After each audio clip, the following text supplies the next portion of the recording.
Bouncer দিতে ভাববে কিনা জানি না। তবে এতটুকু বলতে পারি, আমাকে কেউ বাউন্সার মারলে আমি তাকে ছেড়ে কথা বলব না। এটা বলতে পারি। একটা লিজেন্ডের সাথে আপনি ড্রেসিং রুম শেয়ার করবেন, তখন অনেক কিছু শিখার আছে। হ্যাঁ, অবশ্যই। তারা শুরুতে অনেক ডিসিপ্লিন বোলিং করছে এবং পার্টনারশিপ বোলিং করছে। তো ২ দিক থেকে যখন পার্টনারশিপ বোলিং হয়, ব্যাটসম্যান চাপে ভুল শট খেলতে যায় কিংবা তাদের মাথায় যখন রান না থাকে বোর্ডে, তখন তারা অনেক কিছু চিন্তা করে। তো ওই ফায়দাটা আমাদের বলাররা শরীফুল ভাই এবং তাসকিন ভাই নেওয়ার চেষ্টা করছে। আলহামদুলিল্লাহ তারা সাকসেস হয়েছে। হ্যাঁ, আমার সাথে সম্পর্ক ওনার অনেক ভালো। আমি ওনার একজন ছোট থেকে ওনার খেলা দেখছি এবং যখন থেকে কাছ থেকে দেখছি ওনাকে একজন বড় ভাইয়ের নজরে দেখি, এবং উনি আমাকে সবসময় ছোট ভাইয়ের মতো স্নেহ করে এবং আমার যে ভুলগুলা সেইগুলা তিনি আমাকে সবসময় বলে যে, "রানা, এই জিনিসটা করলে তোমার জন্য ভালো।" কারণ উনি আমার বয়সটা পার করে গেছে। তো উনি সবসময় আমাকে ছোট ভাইয়ের মতো স্নেহ করে এবং আমি ওনাকে সবসময় বড় ভাইয়ের মতো দেখি। আমাদের সম্পর্কটা এরকম।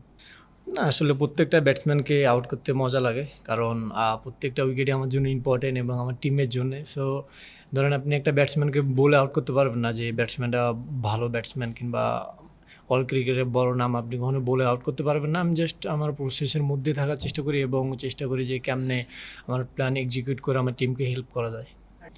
আসলে প্রথমত আমি আশেপাশে কি কথা হচ্ছে এই জিনিসগুলো আর দেখতেছি না। কারণ নিজের প্রতি এক্সপেকটেশন সেরকম নেই। কারণ এক্সপেকটেশন কখনো ভালো কিছু নিয়ে আসে না। আমার জাস্ট আমি আমার স্কিল যে জিনিসটা, সেই জিনিসটা আমি মাঠে গিয়ে এক্সিকিউট করার চেষ্টা করি এবং আমি চেষ্টা করি যে আমার টিমে কি, আমার টিম আমার কাছ থেকে কি চাইতেছে এবং আমার ক্যাপ্টেন আমার কি প্ল্যান দিতেছে, এই জিনিসগুলো আমি এক্সিকিউট করতে পারতেছি কিনা, এই জিনিসটার উপরে আমার সবসময় মনোযোগ থাকে। আমার এই মনোযোগ এটা থাকে না যে বাইরের থেকে আমার প্রতি কতটা এক্সপেকটেশন রাখা হচ্ছে। কারণ এক্সপেকটেশন যখন নিজের প্রতি নিজে রাখবো, তখন ধরেন একটা এক্সট্রা প্রেশার, এই জিনিসটা আমি নিজের প্রতি নিজে রাখতেছি না। চেষ্টা করতেছি যতটুকু পারা যায় নিজের স্কিল অনুযায়ী টিমকে আমার হেল্প করার।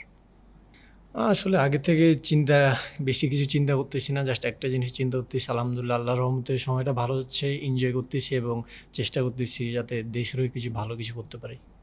বর্তমানে একটাই প্ল্যান যে আমরা যেহেতু টেস্টের ২ দিন শেষ হইছে, আরও ৩ দিন আছে। আমরা কালকে যতক্ষণ পারবো ব্যাটিং করব। সেরকম কোনো টার্গেট নেই যে ২০০ কিংবা ২৫০-৩০০ দিতে হবে। কারণ লং টাইম পড়ে আসে। কালকের পরে আরও ২ দিন আছে। তো আমরা চেষ্টা করব কালকে ফুল ডে ব্যাটিং করার। হ্যাঁ, অবশ্যই। যখন আপনি কোয়ালিটি ব্যাটসম্যানকে কোয়ালিটি কিংবা যেকোনো ব্যাটসম্যানকে বোলিং করেন, আপনার পেসে বোলিং কিংবা স্কিলে বোলিং কিছু একটু ডিফারেন্ট আসলে ব্যাটসম্যানরা আনইজি ফিল করে। তো আমি জাস্ট চেষ্টা করছি, আলহামদুলিল্লাহ এক্সিকিউট হইছে।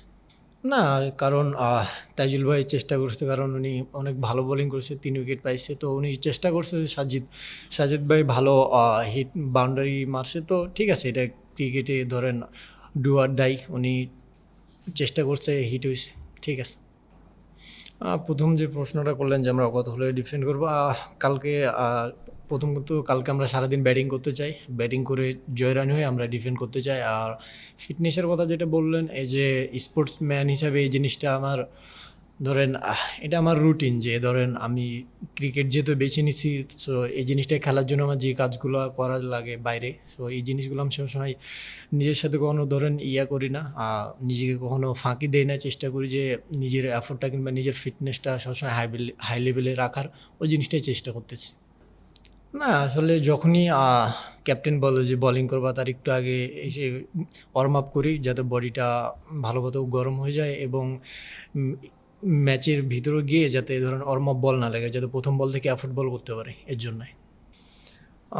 বাউন্সার দিতে ভাববে কিনা জানি না। তবে এতটুকু বলতে পারি, আমাকে কেউ বাউন্সার মারলে আমি তাকে ছেড়ে কথা বলব না। এটা বলতে পারি। আসলে আমি চেষ্টা করি কেমনে যারা ট্রেনার আছে বিসিবিতে, তাদের সাথে কথা বলি এবং আমি চেষ্টা করি যে কেমনে আমার আ ভালো ট্রেনিং করা যায় এবং ভালো খাওয়া-দাওয়া এবং ভালো ঘুম। এই জিনিসগুলো আমি সবসময় মনোযোগ দিয়ে থাকি যে কেমনে আ আ নিজের ফিটনেসটা আরও ভালো উপর লেভেলে নেওয়া যায় কিংবা ভালো ফুড এবং ভালো ঘুম। এই ৩ টে জিনিসে আমি চেষ্টা করতেছি ভালো করার। তো আলহামদুলিল্লাহ প্রসেস আছি, ভালো হচ্ছে। আলাদার প্রস্তুতি বলতে পারেন যে আমি চেষ্টা করি সবসময় যে নিজেকে যখন ধরেন অফ টাইমে থাকি, অফ টাইমটাতে আমি ধরেন অ্যাক্টিভ রেস্ট করার চেষ্টা করি যখন বাসায় থাকি। এই কিছু জিনিস এক্সট্রা, তাছাড়া সিমিলার। হ্যাঁ, অবশ্যই এরকম যখন ধরেন একটা আমাদের দেশের লিজেন্ড মুশফিক ভাই, তো যখন একটা লিজেন্ডের সাথে আপনি ড্রেসিং রুম শেয়ার করবেন, তখন অনেক কিছু শিখার আছে। তো ওনার সাথে আমি এই জিনিসটা অনেক আগে আমার সৌভাগ্য হয়েছে ওনার সাথে ড্রেসিং রুম শেয়ার করার ফার্স্ট ক্লাসে। তো যখনই ওনার সাথে দেখা হয়, যখনই একসাথে খেলা হয়, কিছু না কিছু শেখার চেষ্টা করি এবং যখনই হচ্ছে আমার যদি কোনো কিছু ভুল হয় উনি নিজে থেকে এসে আমাকে বলে যে এই জিনিসটা করলে তোমার জন্য ভালো। তো অবশ্যই যখন ধরেন আপনি একটা দেশের সাকসেসফুল ক্রিকেটারের সাথে কথা বলবেন কিংবা ড্রেসিং রুম শেয়ার করবেন, অনেক কিছু শেখার থাকে। আমি বলবো আমাদের টার্নিং পয়েন্টটা ছিল লিটন দার ব্যাটিং, তারপর হচ্ছে যে শেষের দিকে তাইজুল ভাই, তাসকিন ভাই, শরীফুল, এই লাস্টের দিকে ব্যাটিং, এদের টার্নিং পয়েন্টটা বেশি ছিল। কারণ ধরেন বলিং তো ধরেন আমরা আলহামদুলিল্লাহ ভালো করছি, বাট যদি লিটন দা ব্যাটিং 100টা না হতো তো আমরা একটু ব্যাকফুটে থাকতাম। তো আমি মনে করি টার্নিং পয়েন্ট দাদার 100টা ছিল।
আপনারা যারা মাজার ভাঙছেন, আপনারা শুভেন্দু অধিকারীর নির্দেশে মাজার ভেঙেছেন। যখন আমরা 5ই আগস্টের গণঅভ্যুত্থান করেছি তখন শুভেন্দু অধিকারী এই দেশে ঢুকবার জন্য, এই দেশে ঢোকার জন্য লোকজন নিয়ে সীমান্তে এসেছিল, এসে প্রমাণ করতেছিল সেনাবাহিনীকে যে এই দেশে হিন্দুরা নাকি তাদের সেনাবাহিনীর গায়ে অ্যাসিড মারছে, এখানে তারা ঢুকতে চেয়েছিল। ভুলে যাবেন না। এখন তারা বলছে যে বাংলাদেশে এরকম মাজার ভাঙা হয়, এরকম যে ইসলামী সন্ত্রাস, এই তৌহিদি জনতা, এদের তো রাষ্ট্র রাখবার কোনো দরকার নাই। এমনকি কাশ্মীরের যে অধিকারটুকু পাচ্ছিল ওই অধিকারও তারা আপনাদেরকে দেবে না। আপনারা যারা মাজার ভাঙছেন, আপনারা শুভেন্দু অধিকারীর নির্দেশে মাজার ভেঙেছেন। তারা মসজিদ ভাঙছে, তারা বিভিন্ন ধর্মের এলাকা ভাঙছে, মানুষের ভক্তির জায়গা ধ্বংস করছে এবং সমস্ত ভারতবর্ষকে একটা বিরোধের মধ্যে ঢুকিয়ে দিচ্ছে, একটা যুদ্ধক্ষেত্র তৈরি করছে, পুরো উপমহাদেশকে যুদ্ধক্ষেত্রে পরিণত করছে। এই যে রাজনীতি, এই রাজনীতির পক্ষে দয়া করে এই মাজার আঘাত করে এটাকে ত্বরান্বিত করবেন না। শুভেন্দু অধিকারী এখন কিন্তু পশ্চিম বাংলায় বিজেপির মুখ্যমন্ত্রী, বিজেপির দলের, তিনি যে নীতি, ইসলাম নির্মূল নীতি, এই নীতি তিনি বাস্তবায়ন করবেন। ফলে ইসলামের সত্যিকারের যে জায়গা, আমাদের রসুলকে আমরা বলি তিনি রহমতুল্লাহ আলামিন, সারা দুনিয়ার জন্য তিনি রহমত। ওখানে হিন্দু, মুসলমান, বৌদ্ধ, খ্রিস্টান নাই, আস্তিক নাস্তিক ভেদ নাই, পশু পাখি মানুষের ভেদ নাই, জন্তু জানোয়ার আমার জীবের মধ্যে কোনো ভেদ নাই, সকলের জন্য তিনি রহমত, সকলের জন্য তিনি রহমত বলে তিনি রহমতুল্লাহ। মাজার রহমতুল্লাহ জায়গা, এটা তার ক্ষেত্র, এখানে আঘাত করবেন না, নবীকে আঘাত করবেন না। একে আঘাত করা মানে আপনারা রসুল্লাহর যে ধারা, আপনার তার উম্মত থেকে খারিজ হয়ে গিয়েছেন, আপনারা আমাদের দুশ্মন, আপনারা রসুলের দুশ্মন, আপনারা তার উম্মত হওয়ার কোনো অধিকার আপনারা রাখেন না। আজকে অভিযোগ উঠেছে যে এর সঙ্গে জামাতি ইসলামী জড়িত। আমি দুঃখ পেয়েছি শুনে, আমি পত্রিকায় দেখতেছি। আমি শফিক ভাইকে এর আগে বলেছি নির্বাচনের আগে, আপনি কিসের ভিত্তিতে বলেছিলেন যে ইসলামের নারী নেতৃত্ব হারাম? আপনাকে তো আমি বাহাসে দেখেছিলাম যে কোনো টেলিভিশন শোতে, আপনি তো আসেন না।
এখানে আমি রাজনীতি করতে আসি নাই, এখানে আমি রাজনীতি করতে আসি নাই।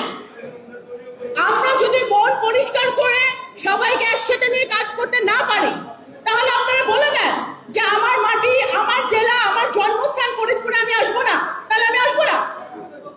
আর যদি আমি আসি, আমি আমার নির্বাচনী এলাকায় অনেকে আপনাদের সদর থেকে ওখানে আমার নির্বাচনী এলাকায় ঢোকা হয়, কিন্তু আমি তো কখনো কিছু বলি না।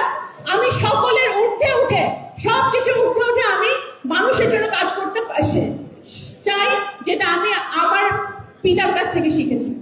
আজকে যেটা শিক্ষা নিয়ে কথা হচ্ছে, এইটাই বক্তব্য আমি দিচ্ছি, কারণ আমাকে তো একটা এনভায়রনমেন্ট তৈরি করা হয়েছে ইচ্ছা করে।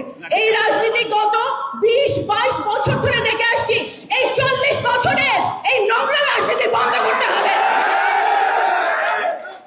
আমি জানি না, আমি প্রধান অতিথি হিসেবে ওখানে উপস্থিত হয়েছি, আমাকে যেই টাইম দেওয়া হচ্ছে সেই টাইমে আমি উপস্থিত হয়েছি। এখানে কারা আসবে না আসবে আমি সেটা, সেই দায়িত্ব আমার না।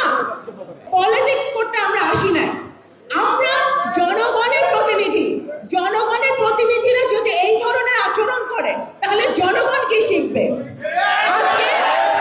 আজকে আমরা কিন্তু আমার সকাল 10টার সময় শুরু হবে না সকাল 10:15 শুরু হবে, সেটা কিন্তু আমার হাতে ছিল না, আমার হাতে ছিল না। এখানে আমি সরকারের একজন প্রতিনিধি হিসেবে আমি এখানে এসেছি।